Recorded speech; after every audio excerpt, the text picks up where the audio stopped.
آپ کو قاضم کہتے ہیں. کیا کہتے ہیں آپ کو؟ قاضم کہتے ہیں. باب الحوائج یہ بھی آپ کا لقب ہے. اس کو یہ لقب آپ کو کیوں دیا گیا؟ اس لیے کہ آپ کی زندگی سے لے کر آج تک آپ کے مزار الانوار آپ کے روضہ پاک کے قریب جا کر جس نے بھی اپنی مشکل کے لیے جو دعا مانگی ہے خالق کائنات نے قبول فرمائی. سبحان اللہ. کیا خالق کائنات نے بولے نا، خالق کائنات نے قبول فرمائی. جب آپ کو قید خانے کے اندر رکھا گیا، جب آپ کو قید خانے کے اندر رکھا گیا تو خلیفہ ہارون رشید اس نے ہزاروں جتن کیے کہ کسی نہ کسی طریقے سے امام کو جھکا دیا جائے. بہت سارے بادشاہ اہل بیت سے حسد کرتے تھے، ان کا نام بھی حاسدین میں آتا.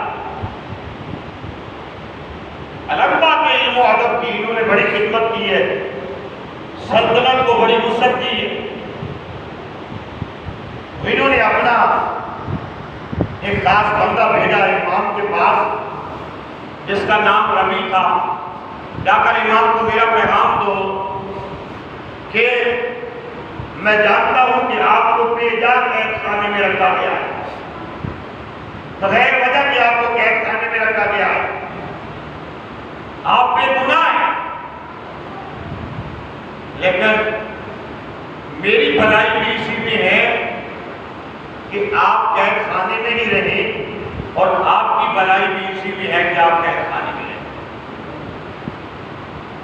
باوجود اتنا ماننے کے کہ آپ کیا ہیں؟ بے گناہ ہیں، اور آپ پر جو جرم لگایا گیا فرمایا کہ آپ ایک مرتبہ تنہائی میں میرے سامنے اس کا اقرار کر لیں تو آپ کو قید خانے سے آزاد کر دیا جائے گا. آپ نے فرمایا میں اس پاک چادر کے داغ نہیں لگنے دوں گا چاہے پوری زندگی مجھے قید خانے کے اندر گزارنا. وہ جرم جو ہم سے ہوا نہیں اس کو ہم کبھی بھی تسلیم نہیں کرتے. آپ کی زندگی خلق خدا کی خدمت میں، علم و معرفت میں اور دین مصطفیٰ کی اشاعت میں گزری.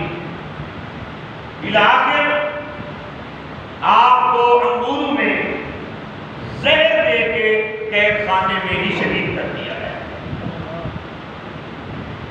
بات کو سمجھ آئی نا؟ آپ کی زندگی کے یہ مختصر مگر جامع پہلو تھے جو میں نے آپ کے سامنے رکھے. آپ کی بہت ساری کرامات اور علم و معرفت کے لحاظ سے آپ کی بہت بڑی خدمات ہیں جن کو باقاعدہ کئی خطبات جمعۃ المبارک کے اندر پیش کیا جاتا ہے. لیکن پھر بھی وقت بہت درکار ہوگا. ہم اہل محبت کی اور ہم اہل سنت کی حکومت وقت سے یہ اپیل ہے کہ جس شخص نے امام موسیٰ کاظم علیہ السلام کی اتنی بڑی بارگاہ اور اتنی مقدس بارگاہ کے اندر گستاخی کی ہے، ناشائستہ کلمات ادا کیے، اس کو فوراً گرفتار کر کے اور اس کو قرار باغ کی سزا دی جائے، ملک کا امن خراب نہ کیا جائے. وہ ذوات مقدسہ جن کی طہارت اور جن کی پاکیزگی اور جن کے تقدس اور جن کی عزت والوں کی عبادت کا ذمہ خالق کائنات نے لیا ہے، اور جن مبارک ذوات قدسیہ پر ہم نماز میں درود نہ پڑھیں تو نماز نہ ہو، ان کے متعلق کوئی مولوی اٹھ کے ناشائستہ کلمات بولے اور ایسی گفتگو کرے اور پھر کسی ملک کا امن قائم رہ جائے تو فوراً اس کو گرفتار کیا جائے، اس کو کراہا کی سزا دی جائے اور ہمیشہ ہمیشہ کے لیے ایسی گستاخی کا دروازہ بند کر دیا۔ یہ حال ہے نا اس زمانے میں کوئی ختم نبوت پر زبان کھولتا ہے، کوئی حضور تاجدار مدینہ صلی اللہ علیہ وآلہ وسلم کی گستاخی کرتا ہے، کوئی بدبخت کمینہ حضور تاجدار مدینہ صلی اللہ علیہ وآلہ وسلم کے خلیفہ اول سیدنا صدیق اکبر کی شان پر بکواس کرتا ہے، کوئی اس کے مقابلے میں اٹھتا ہے تو وہ ائمہ اہل بیت پر بھونکتا ہے۔ اس لیے حکومت وقت کو صحیح اقدامات کرنے چاہیے اور جو ایک قانون اور ضابطہ بنایا ہوا ہے اس پر عمل کرتے ہوئے جہاں کہیں بھی ان نفوس قدسیہ کے بارے میں ناشائستہ کلمات ادا کیے جائیں فوراً ایسے لوگوں کا بندوبست کیا جائے۔ ایسے ہی ہے یا نہیں؟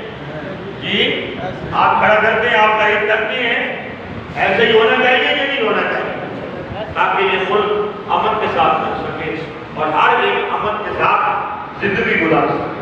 اللہ رب العزت ہم سب کے حال پہ رحم فرمائے، مگر ایک گزارش